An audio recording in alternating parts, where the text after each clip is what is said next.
Hi, we're out on the range today, so please bear with gunfire here in the background. Today we're talking about 357 Magnum and 357 SIG, specifically the Underwood Superior High Performance ammunition. A viewer sent it to me, asked me to test it, so here we are. Now the 357 Magnum is 158 grain jacketed hollow point, so we'll shoot it side by side with other 357 Magnum with 158 grain projectiles. The 357 SIG is 125 grain bonded jacketed hollow point, so we'll shoot it side by side with other 357 SIG with 125 grain projectiles, and we'll see how our Underwood Superior High Performance ammunition stacks up. Now let's start by seeing what kind of velocities we get with our Underwood ammunition, and we'll start with the 357 Magnum. I have the chronograph set up at 7 yards, and the gun I'm going to use today is my Ruger Security 6 357 Magnum with a 4-inch barrel. Now a side note, this is an earplug case, and I wear earplugs with every shot I take. I have earplugs in right now. But when I'm going to be doing quite a bit of shooting with really high pressure stuff like 44 Magnum or 357 Magnum, it's really common that I will wear earplugs and earphones.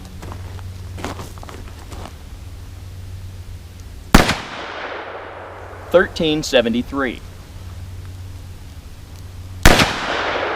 $13.64,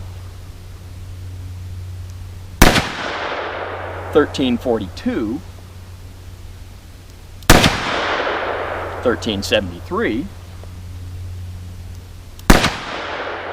and $13.33.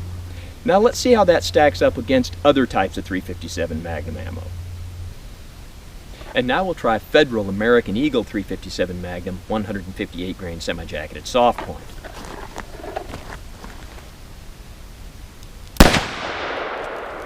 $13.03,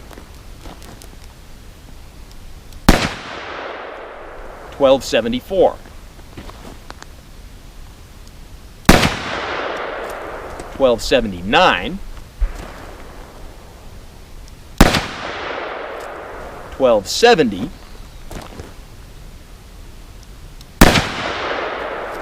and $12.88. Now let's try another type of 357 ammo. Now this is Speer Gold Dot 357 Magnum 158 grain jacketed hollow point.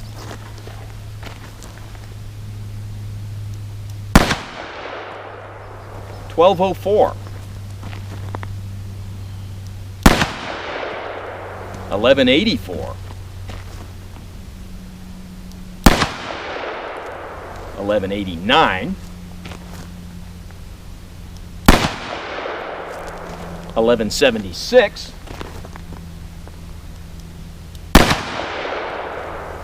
and $11.87.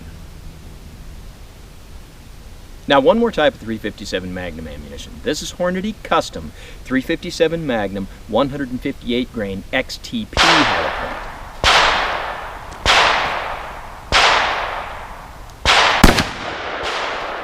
$13.14,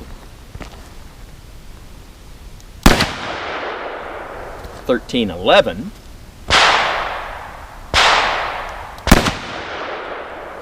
$12.78,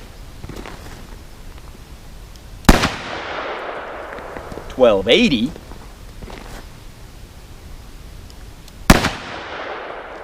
and $12.86. Now let's try some 357 SIG. And we'll start with our Underwood Superior High Performance ammunition 357 SIG 125 grain jacketed hollow point.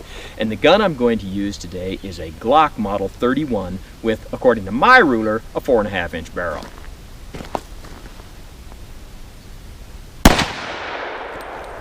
$14.99,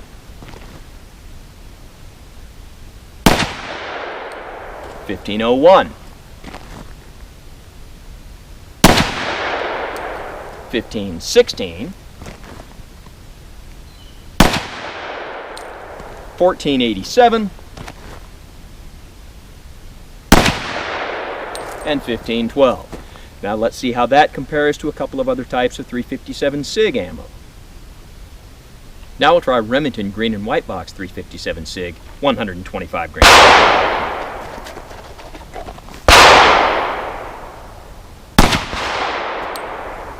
$13.79,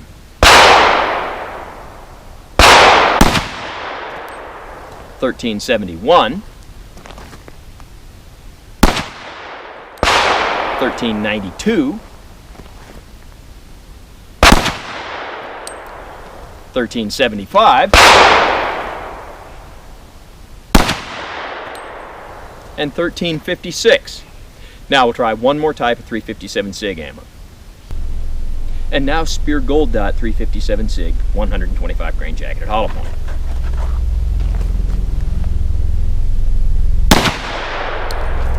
$13.70, $13.79, $13.74,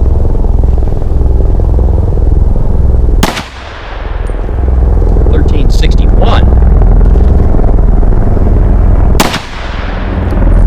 and $13.75. Now, let's go crunch the numbers.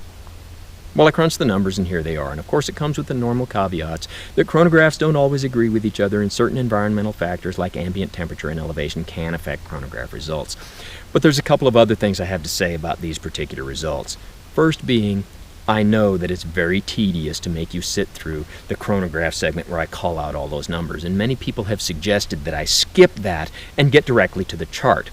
However, other people want those numbers. They want to see the variation from one round to the next. They want to compute standard deviation and things like that.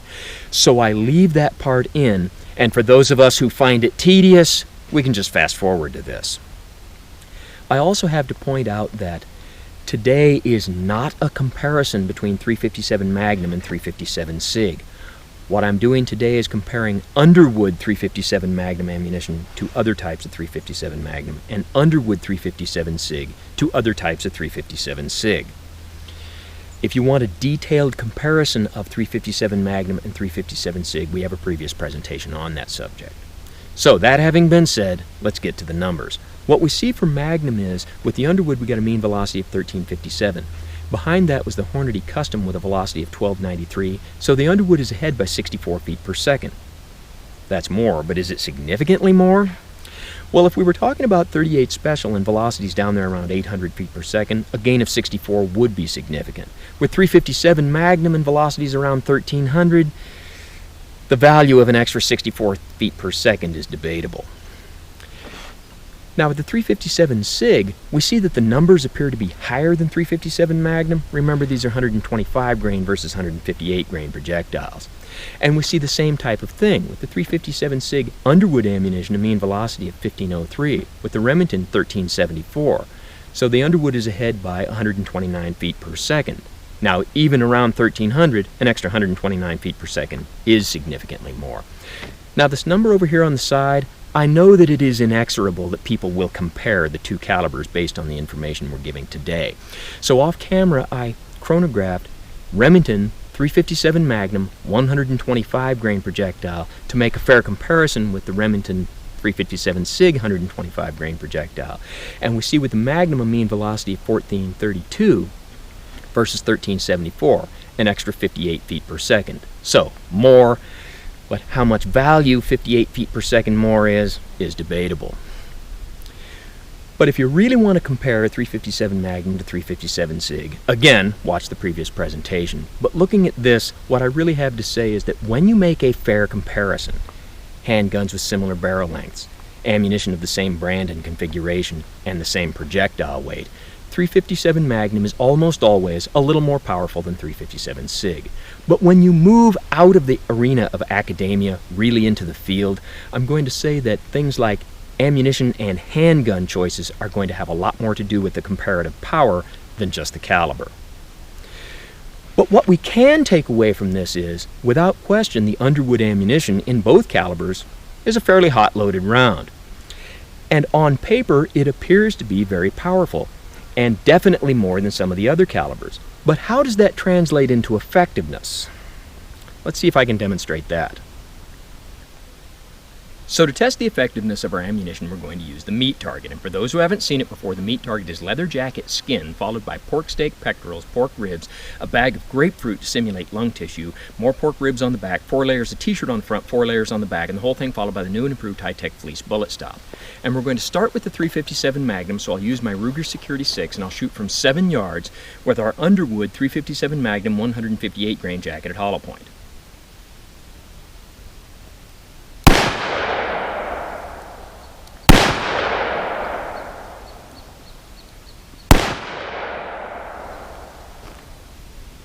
Well, there's a lot of damage to our ribs on the front of the target. A lot of damage to our grapefruit lung tissue. Penetration was inconsistent. One of the projectiles was stopped by the t-shirt on the back of the target. One made it through to the 10th, one to the 15th layers of fleece. Now let's take a close-up look at those projectiles. Here's 3 projectiles, and we can see relatively good expansion from our Underwood 158 grain hollow points. And now we'll try our Speer Gold Dot 357 Magnum ammunition with a 158 grain jacketed hollow point.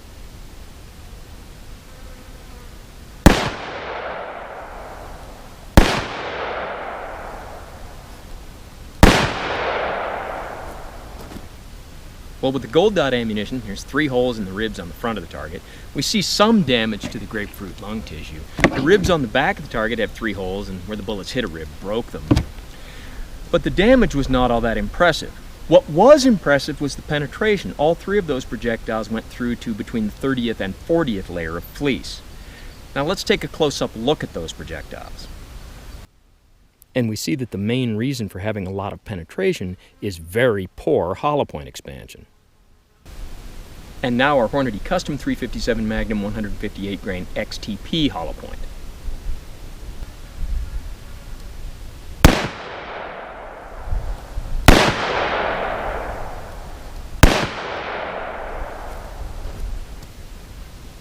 With our Hornady Custom ammunition, we definitely see more damage to the ribs on the front of the target. Not a lot more damage to our grapefruit lung tissue. And as far as the ribs on the back of the target, fired 3 shots, all 3 hit the ribs, just made holes in the ribs, and yes, where they hit the ribs, broke them. Penetration was through to about the 30th layer of fleece. Now let's take a close-up look at these projectiles. And we see that hollow point expansion, although not what I'd call stellar, is definitely better than the Speer Gold Dot ammunition. Now let's try 357 SIG, and we'll start with our Underwood 357 SIG 125 grain jacketed hollow point. And again, I'll shoot from 7 yards.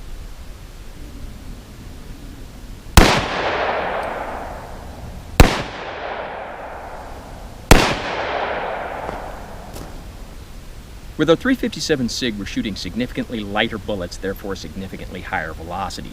The result being just thrashing the ribs on the front of the target, devastating our grapefruit lung tissue. And as far as the ribs on the back of the target, by the time the bullets have gone that far, they've lost a lot of velocity. So all they did was put holes in these ribs. And yes, where the bullet hit a rib, broke it.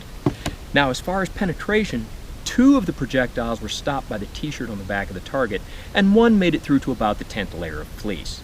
But let's take a close-up look at these Underwood projectiles.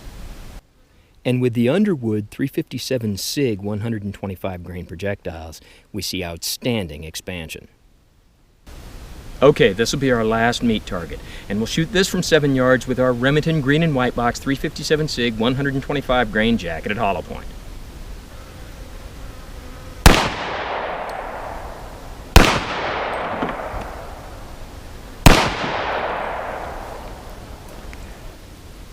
Well, here's the ribs on the front of the target. Our grapefruit lung tissue is devastated. As far as the ribs on the back of the target, it would appear that the Remington ammunition made bigger holes than the Underwood ammunition did.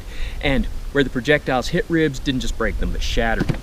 Now, of course, I only recovered 2 of the projectiles, both of which were stopped by the first couple layers of fleece. Let's take a close-up look at these. And what we see is outstanding hollow point expansion. So the takeaways from all of this. Well, looking at the chronograph results, we saw that the Underwood ammunition is powerful. However, that power did not necessarily translate into effectiveness on the meat target.